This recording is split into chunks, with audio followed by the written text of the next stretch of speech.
Are you a chiropractor with a struggling practice, having a hard time finding and keeping patients? Is your staff falling short of expectations? I'm Dr. Scott Sawyer, and DC Trainings has the answers that you need. So tune in now and find out how. Hello, welcome to DC Trainings. I'm Dr. Scott Sawyer. I want to welcome everyone to our webinar/podcast today. I'm excited because I'm up in the mountains and the weather's beautiful and there's a lot of snow out there, as you can see behind me on that side with the picture. But the main reason why I'm excited is because today is our bonus week for the DC Trainings webinar series for Module 6. And we're wrapping up because we've had just a great module all the way through marketing, all the way through setting goals. And we're going to kick off just a great year of 2023. We've got lots of great material to share with you so you can have a successful practice and take great care of your patients and really help humanity to stay healthy. That's our blessing as chiropractors and as chiropractic assistants in terms of the whole picture of things.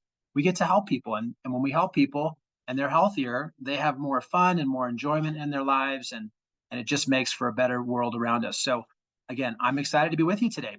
So let's jump into our topic, which our topic, as I said, is kind of a recap. And I've got some really good stuff that I want to share. And as you join me today through this, if you have any questions, as always, raise your hand, type in a comment, let me know how I can help you. And let's make sure that you get all your questions answered so that when you leave our time together today, that you go back to your office and you have exactly what you need to take care of your patients and run a successful practice.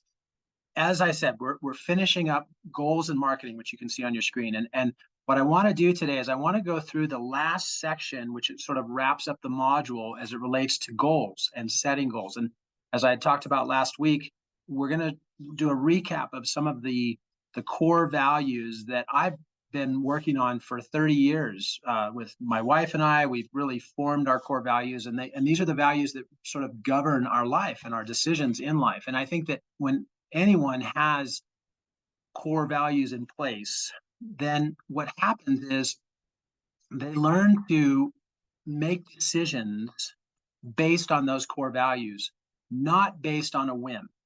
And I've seen, I've helped patients. I've been in practice now for 26 years, and I've helped patients not just through the adjustment, but through the conversations that we've had.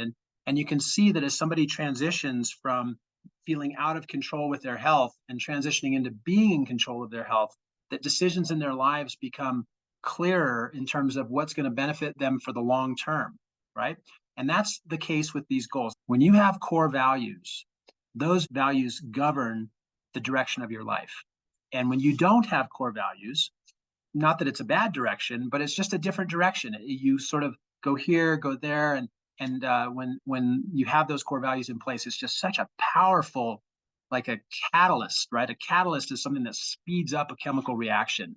And a catalyst for us as chiropractors is to really have our lives in balance and in line so that we can take care of our patients, but also so that we can be an example of a healthy person who does take the steps to stay healthy. So let's jump into this. And I want to go through some of these details with you so that you can really stay on top of your core values. Let's go ahead and jump in here. The goals form. And I gave you some samples in this module in terms of how you can structure certain goals. In this example on the screen is the career goal. And I want to read through a couple of these with you because as you can see at the top of the page, it says mission statement. Now, this is an evolving thing for me, for my wife, for our children, for the chiropractors that I work with. It's an evolving thing because I'm living it, right? So when you live what your goals are, things do change. We used to call this the mission statement, but today we're going to call it the core value. And you can stick with mission statement, you can use core value, whatever. I just want to help you to formulate your goals and be crystal clear on your vision. So here in this goal, we have, as it pertains to career, we have new patients, and the goal is to achieve our yearly goal, which in the last year, 2022, I'm proud to say that in my own practice that we did hit the goal for new patients. We actually surpassed it. The next below that, the next section talks about action steps. Now, the action steps to achieve your yearly new patient goal are important because if you have a goal or a core value and you have no action steps to back it up, then at the end of the time frame that you're measuring, you might look back and go, gosh, what happened? I didn't really hit that goal. So below this, we have our action steps. Number one, assign a CA to the focus of new patients. What does that mean? That means delegation. That means accountability. That means that you're giving that responsibility to somebody else to share the load so they can help you to reach the goals that you've set. Number two, incorporate consultation details and subluxation information with all new patients. Well, that's a real important action step, because if you want to hit your yearly goal for new patients, one of the things that's going to happen is that the new patients that come in are going to refer others.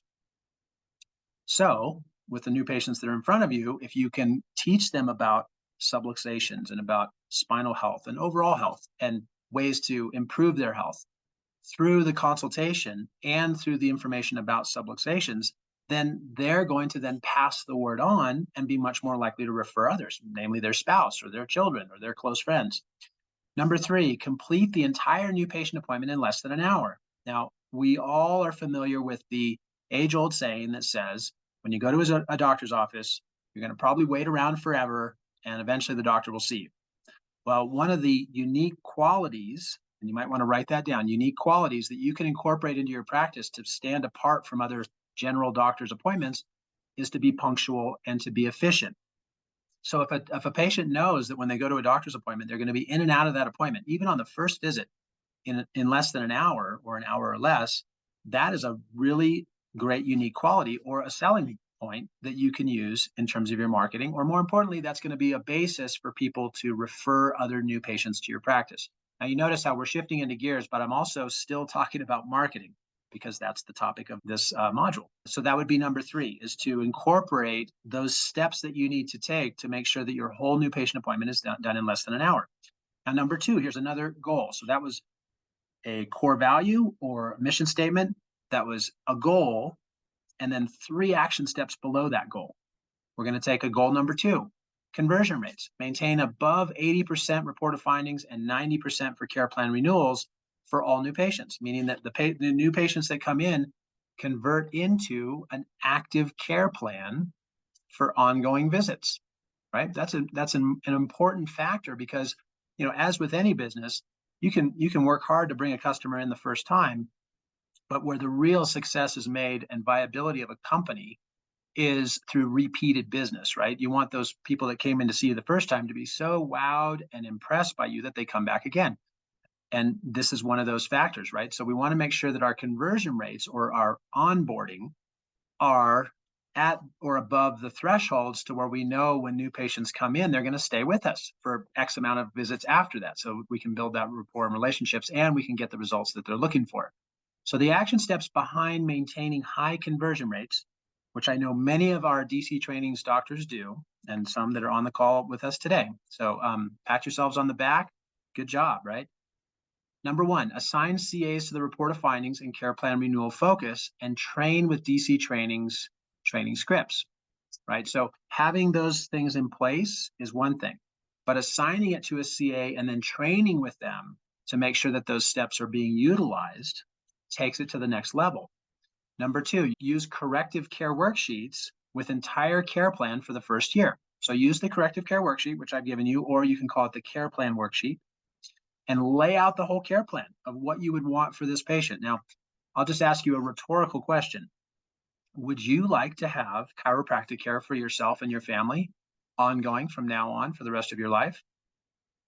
I'm assuming you said yes. Let's take a rhetorical question number two. Would you like to have all of your patients receive ongoing chiropractic care for them and their families for their whole lives? Obviously, the answer is going to be yes. Because why? Because chiropractic care is good for you. It's healthy. It maintains a healthy nervous system. It keeps you moving and flexible and able to maintain an active lifestyle. So yes, why wouldn't we want to fix problems when they come up? But more importantly, why wouldn't we want to have this ongoing healthcare benefit for those who are, for ourselves and those who are important to us in our lives? Well, of course. So use the care plan worksheet and lay out the care plan that you would wish for your new patients. Just lay it out. Be honest. Be upfront. Number three, last one, obtain a clear 100 commitment to follow through plus collect a payment. What does that mean? In DC trainings, when a patient starts care or starts a care plan, we call that a start. Now, I know in sales, many times you'll hear the word close. We close the sale, we close the deal.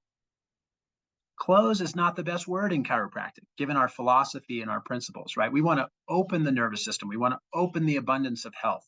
So I like to use the word start. We're starting a potentially lifetime of healthier steps, a healthier way of living, right? So from that standpoint, a start is a patient who's starting a care plan and hopefully will continue to utilize chiropractic care, whether it's with us or somebody else. So what we want to do is lay out our care plans, but we also want to say, now look, in order for me to accept you as a patient, it's only with the understanding that you're able to follow through with my recommendations, because then you're going to get the best results. You'll be happy with your results. You'll be happy with me for providing those results. And that's why you're here in the first place anyways, right? So that's why I put those examples in there. But that gives you kind of a nutshell of how to structure your goals, all the way from your core values or mission statement through the goal itself and through the action steps. And I've given you some really solid examples that you can use in your practice so far. So let's actually shift over now, because that was a specific thing for your practice. In this next area, what I want to do is take a step back and really apply the goals to your life. And, I think it goes without saying that if you are more successful with your career, then it's obviously going to benefit your life, and vice versa, right? If you're successful with your life, that's going to benefit your career. Now, given that statement, I think we can also say the reverse of that, which means if you're unsuccessful with your career, it will have a negative impact on your life. If you have a negative, or you're out of balance in your life, it's going to have a negative impact on your career, and your patients will see that. So we need to blend these two together and give you balance. And of course, I'm biased because I want you to have a successful practice. So with DC trainings, we're going to focus on the career side, but having that balance in your life spills over into your career. Okay, so let's go through that, and I'll show you how to tie in the balance that you want in your life so that you can actually have a more successful career. So the first rule of achieving your goals is to decide exactly what you want. And think about that, because exactly is a critical word in that sentence.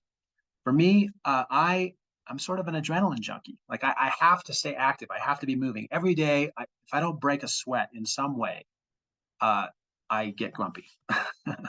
and my wife knows it. And so we have a great relationship around knowing what areas we know exactly what it is that provides fulfillment in our lives. So decide exactly what you want. What is it that you want? Do you want to,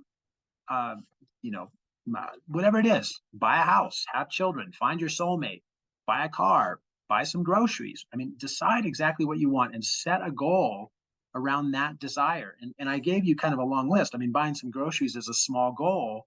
It may be a critically important goal if you don't have groceries already, but it could be considered a small goal. Buying a house, on the other hand, is a big goal. Finding a soulmate, that's a big goal. So you can have goals that start small and grow big, and you can have the whole spectrum of those goals. That's okay. But first of all, decide exactly what you want. Then, after you've done that, let's go back to here.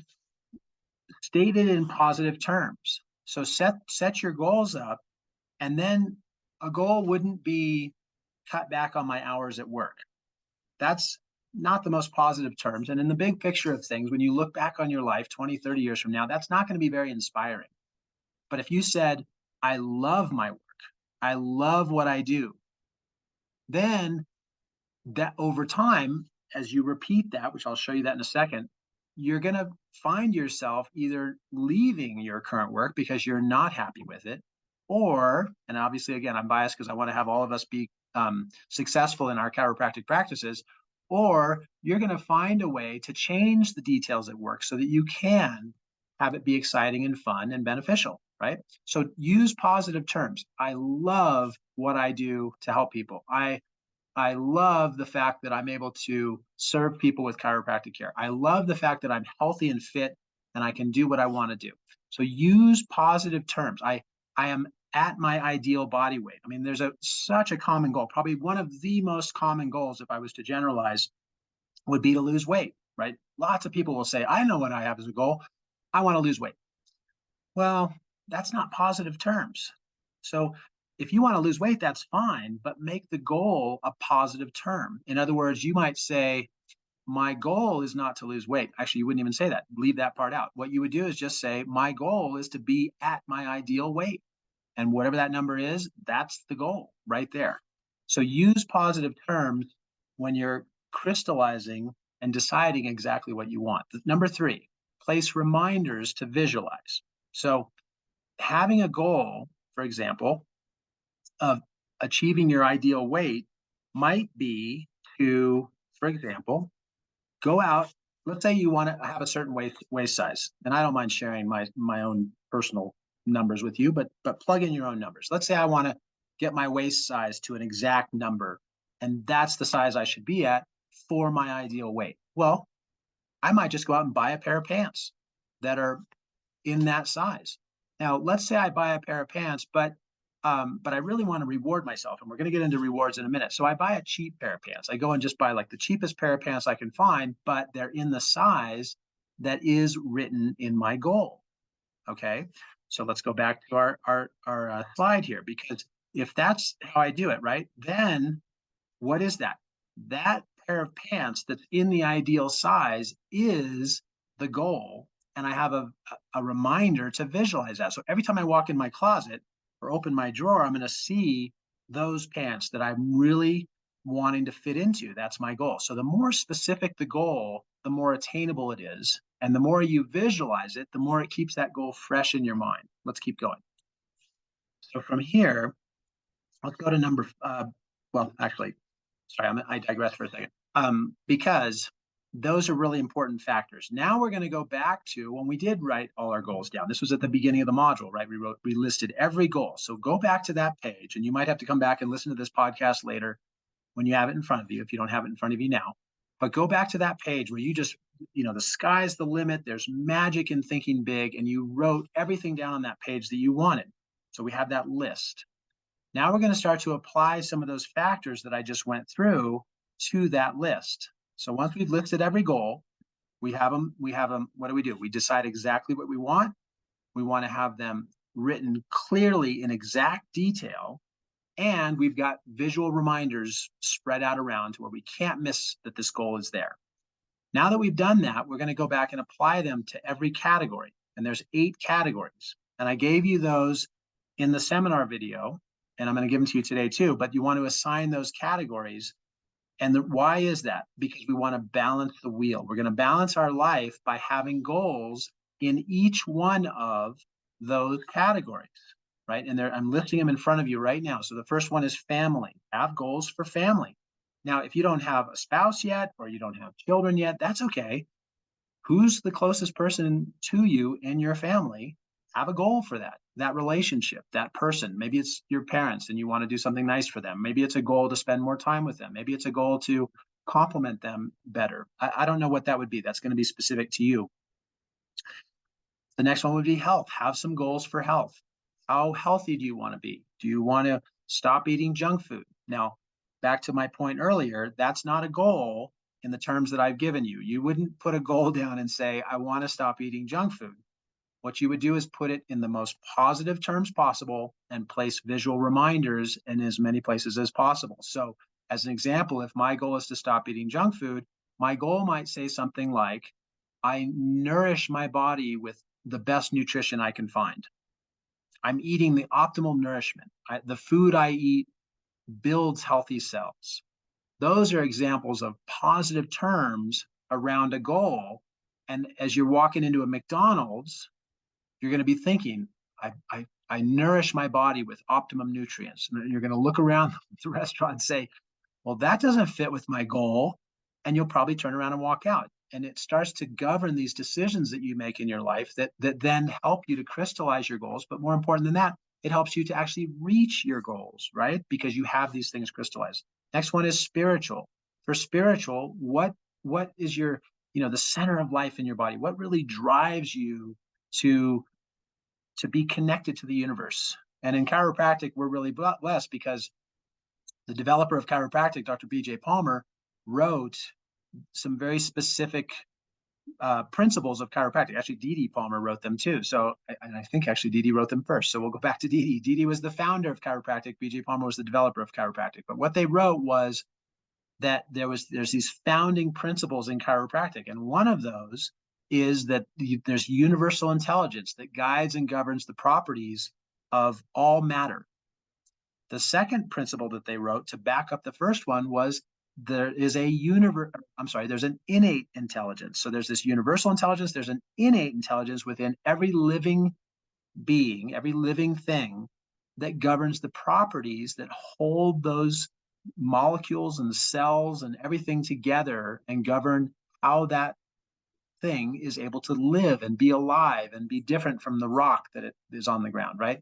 So what drives you? Now, I'm going to show you one of mine in a minute that drives me spiritually, and that hopefully will seed some thought for you to, if you haven't yet developed your own. The next one is social, right? What kind of relationships do you have with your friends? Do they know that they can count on you? Do they know that you support them? Do they know that your friendship is important to you and them, and these kinds of things? So I'll give you some examples of that too. The next one is mental.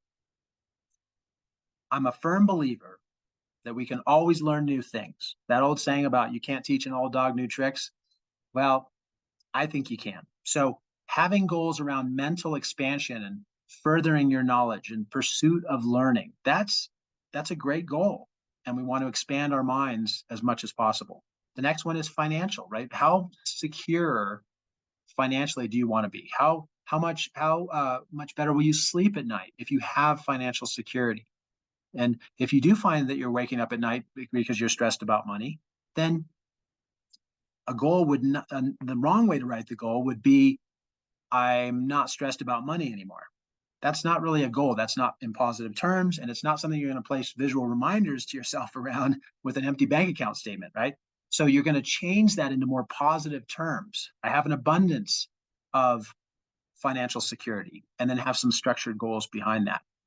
The next one is career. For career, how fulfilled do you feel at the end of the day after a long day of work? Think about just a long day of work. And maybe it's stressful, but stressful doesn't have to be a bad thing. Like if I go to the gym and I lift weights, I'm putting stress on my muscles, and that's not a bad thing. So stress doesn't have to be a bad thing. You can have stressful days at work, but at the end of the day, when you look back on that stress, you can feel badly about it, or you can feel fulfilled. I know I have days when I see lots of patients and I'm busy all day taking care of patients for 10, 11 hours, big day. I love it. It's stressful, but not in a bad way. At the end of the day, I feel fulfilled. I feel tired, but I feel fulfilled and I'm ready to do it again. So that's where career, you want to make sure you have this balance in terms of what your goals are in that aspect of your goals. The last one is adventure, or you could call it travel or vacation. How is it that you break away from your routine day-to-day activities and let your mind just relax, let your body relax? And for me, as I said earlier, I'm kind of an adrenaline junkie. So for me to relax, that means I'm actually doing something like snowboarding. But it could be that you just want to lay down and read a good book. That's okay. How do you break away from that routine? And one of the great sayings from Dr. B.J. Palmer was getting away from ourselves. He wrote that it's important for us to get away from ourselves so that we can look back and see the beauty that is our life. So that was just an example from Dr. B.J. Palmer. Let's continue on, because now that we've assigned goals to all the categories, you'll probably have a category that has more than one goal in it, right? You might have under adventure, you might have, next week we're going to go camping. That's great. But next summer, we want to take a long vacation. Well, that's great too. So there's two goals and they're in one category. So from that standpoint, what you'd want to do is just prioritize which one is the bigger priority, right? You might, if in the category of health, you might have a goal to wear that certain pant size, like I was talking about. But at the same time, you might have a goal to heal from this indigestion problem that you've been having. And again, I'm just pulling strings here. You can plug in the blanks of whatever it is that you want to use for your goals. But if I'm looking at saying, okay, I want to lose some weight, and then at the same time I've been eating at McDonald's and I know that it's causing this indigestion problem, I could continue to eat that food and really make the gym workouts my priority, but it's probably not going to help me get healthier unless I change the food that I'm eating and then ramp up the workouts, right? So sometimes it may not be what you want to have happen first, but when you prioritize these things, it forces you to take a hard look at what your goals are. And then even though you'd like to have this one be first, it's probably going to have to take a back seat to the other one because the other one is actually more important. So prioritize those goals where you have more than one goal in a category. Then, as I showed you, now you're ready to add action steps. What is it that's going to happen, that needs to happen to make that goal become a reality? And you might have say you have a bank account. And I taught this at the seminar, but let's say you have a bank account and there's not much money in it, and it's called your wealth account, which means that's the account that you're going to be using for your retirement.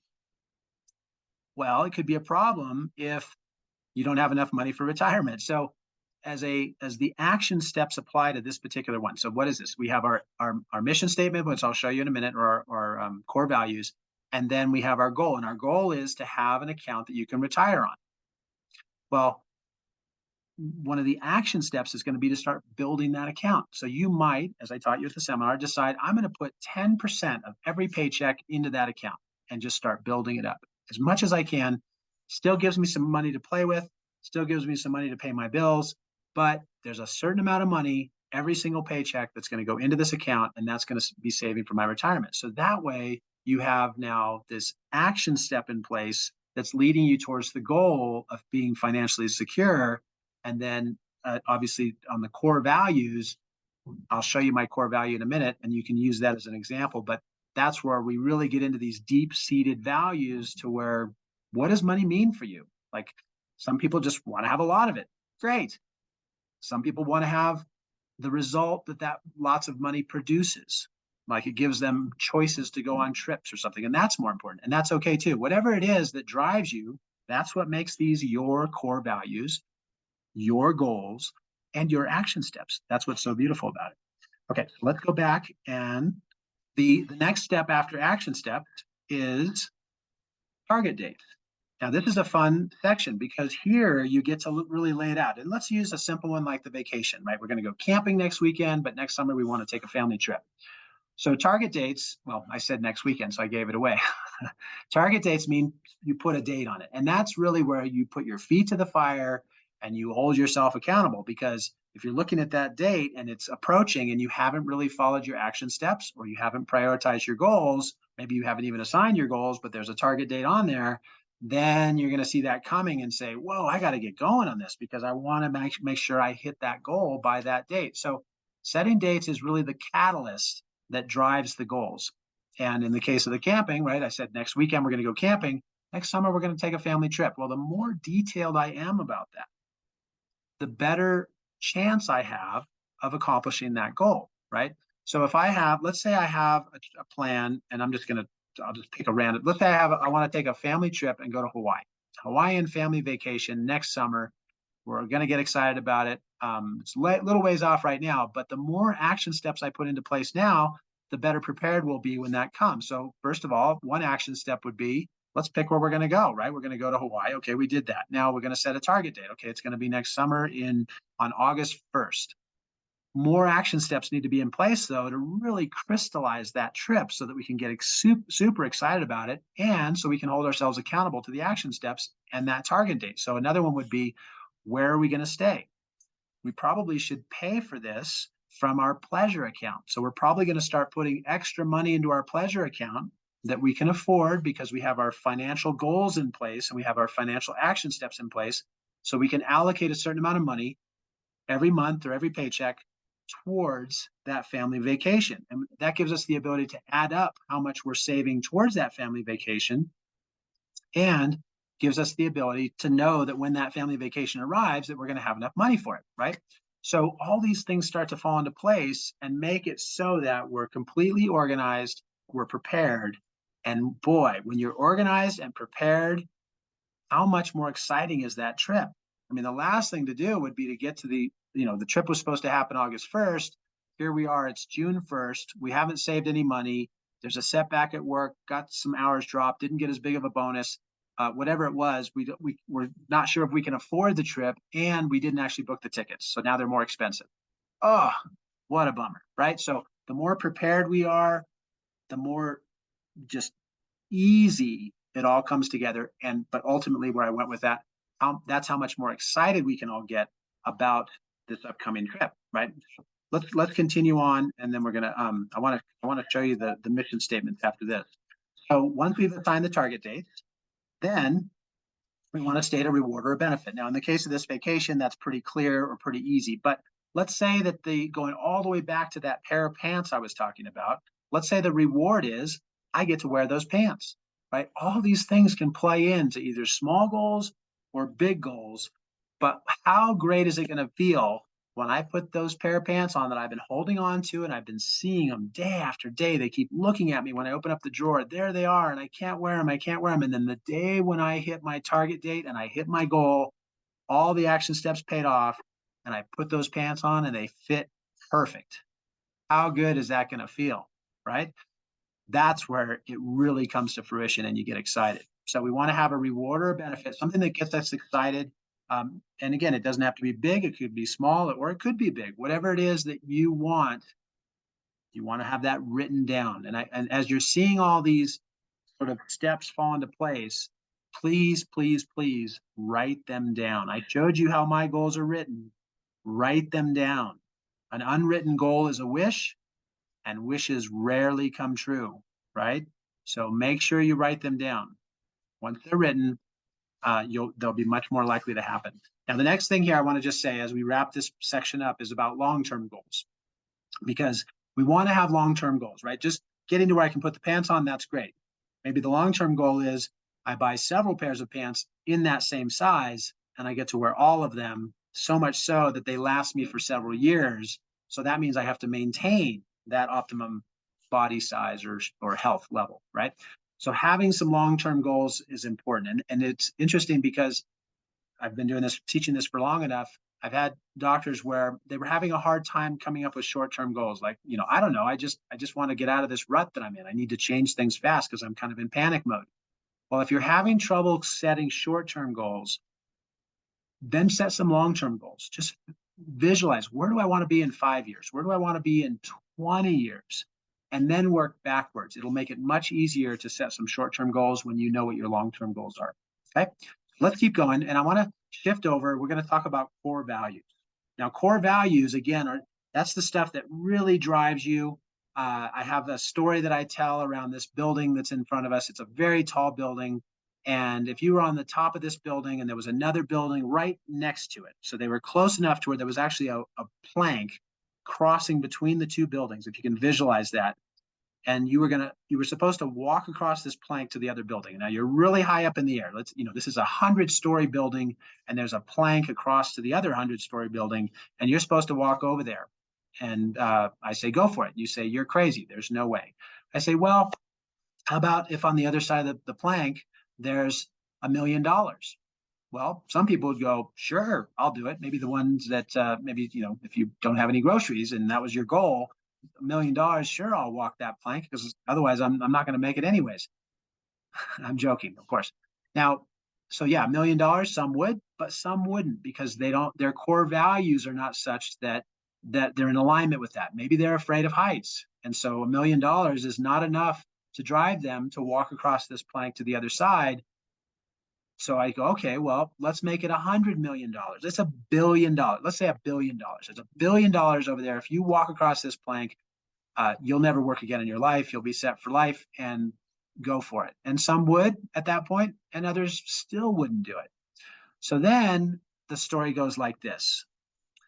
I'm going to change the environment of that plank. The wind is blowing now. You're still up between these two buildings, 100 stories in the air. The wind is blowing. It's raining. It's sleet. It's icy. It's slippery. And now I'm saying, walk across that plank. There's $1 billion over there. And you look at me and just say, you are crazy. There's no way I'm walking over there for even $1 billion. It's just not worth it.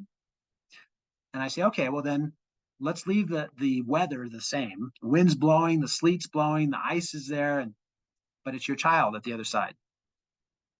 And now there's a pause, right? Because any of you who are parents know that if your child was on the other side of that plank, even in the wind and the snow, you would go over there and get your child. See, that's a core value. That's where you really know this drives me. This is something that is so important to me that I will do anything to get it.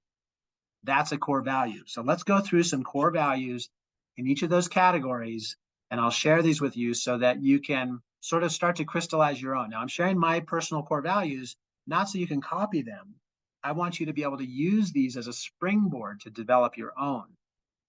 So health is the first one, right? Without health, we can't do anything. So my governing values, my core values say I am healthy from above down, inside out. Now, for the chiropractors listening into this, you know, above down, inside out, ADIO, that's our guiding principle. The next one is family. And it says the two most important days in your life, the day you were born and the day you find out why. So for family, what drives you to be close to your family? The next, here's another one for family. I put up two of them. There's a picture of my family, but my family receives my complete love and devotion at all times. So that's one for family for you. Another one. Let's shift over to career. I'm the best chiropractor I can be for as long as I am able. Now you can see how this is not a goal per se. It's not something that I'm going to achieve. I wouldn't assign a target date to it, but it is a governing or a core value. It's a governing value of mine. So that's how our career core value is stated. The next one is financial. We are blessed with financial abundance. So that's a core value around financial success in your life. Next one is spiritual. Our spiritual provides a perfect environment. My innate intelligence maintains perfect health. So there's some governing core values around spiritual. How about social? For social, my core value says I spend time often with inspiring people who share my beliefs and values. And mental, right? I put up a picture of the green books here that for those of you who know, the green books were written by Dr. B.J. Palmer as he was developing the profession that we get to enjoy now. So in that statement, I always seek more knowledge in topics of my interest. Now, I don't look at stuff that I'm not interested in. And I have a picture here that pops up that says, kill your television. I don't have cable. I don't pay for cable. I don't watch general television. I think that there's just too much in there that doesn't align with my core values. So I choose not to watch that. As I go back to my mental core value statement, I say, I always seek more knowledge in topics of my interest. And what I've found is that watching TV, they choose topics of their interest, not mine. Next one, last one here, last but not least, for adventure. I welcome adventure as I circle the globe. And there's a picture of me surfing. That's some ways that you can start to crystallize what your core values are. Now, I'll leave you with this as we sort of, again, wrap up here. Make it happen, right? Make your goals happen. There's three kinds of people in the world. There's some who make things happen, others watch things happen, and then others still wonder what happened. So which category do you find yourself in? Hopefully it's the first one. You want to be making things happen. As we kind of wrap up this module, I want you to visualize your greatest values. What are your core values? What are the things that drive you? What's important to you? And as you visualize those, fast forward in time. Now watch how this works. When you think about what your core values are, the things that really drive you, that motivate you and excite you, also think about the things that don't excite you, maybe even your greatest regret, things that you've regretted doing or experiences that you've had that you look back on and go, well, that was terrible or that was no fun. That's your greatest regret. Now, when you look at that regret, imagine living the rest of your life without that regret, whatever that is, something that you did that was in poor decision or poor taste, whatever that was. If you had to live the whole rest of your life with that regret, then you think 5 years, 10 years, 20 years, your final years, having to live with that regret, that's going to eat at you and it's going to hold you back from achieving more positive things in your life. Now, if we switch that around, imagine taking that regret out of your life and looking at positive aspects in your life. So if you're living your whole life without those regrets and you're looking forward at positive, exciting optimism for 5 years, 10 years, 20 years, your final years, then you get to look back on your life and be proud of your accomplishments and proud of the goals that you've set and proud of the goals that you've reached. And that's where success lies. That's where the success in your life happens. And that's where the decisions that you make on a day-to-day basis guide you towards that success and not away from it. So it says on the screen, what is life without success? What is success without goals? That's where we want to leave you with this module. Right now, have crystal clear ideas around marketing your practice. You have crystal clear ideas around marketing yourself and having goals and success in your life. So that wraps up our year, as I'm showing you on the screen, with our retention sequence. We started all the way back with team development. We went through new patient, report of findings, financial arrangements, lifetime care, and now we're wrapping up goals and marketing. And I want to share a story with you. We have something on the website that I want to show you, because when you're on the website and you go into training, you're going to see this section here called skill sets. There's skill sets for you, and then under that is Scott Notes. Now, what Scott Notes shows you, that's like Cliff Notes. You've heard of that, but this is Scott Notes. What Scott Notes shows you is all the most important materials that I've personally chosen from Module 6. There's a bunch of great materials in there, but these are the ones that I've hand chosen to be able to show you the high points of Module 6. So you can see from each of the weeks, I've chosen 2 or 3 things that you can use starting right now to implement this module quickly and effectively and start to see results fast. So check out the Scott Notes and the skill sets. Now, skill sets is a little different. Skill sets is more around a certain topic. So if you, let's say you want to have, you want to hire a new CA, then you're going to go to team success. Let's say you want your CAs to be more accountable for their responsibilities. Go to team goals and accountability. So there's different skill sets that you can look up around a topic. But for today, I want to point out here, which is the Scott Notes, and those are for each module. They've got the high points there. You can grab those at that place. Okay, so jumping back over, I'm going to finish with a story, because this is a fun story. Every morning in Africa, a gazelle awakens. He must be able to outrun the fastest lion, or he will be eaten. That same day in Africa, a lion awakens. He must run faster than the slowest gazelle, or he will die of hunger. Whether you choose to be a gazelle or a lion is of no consequence. It is enough to know that each day, with the rising of the sun, you must begin by running. So whether you're the ferocious charging lion or the nimble gazelle, get up in the morning and start running. It's been a great day with our podcast today and webinar, so thanks for joining. As always, appreciate you being part of DC Trainings. Take care, and I'll talk to you soon. If you would like to become a member of DC Trainings, be sure to head on over to dctrainings.com to get started today.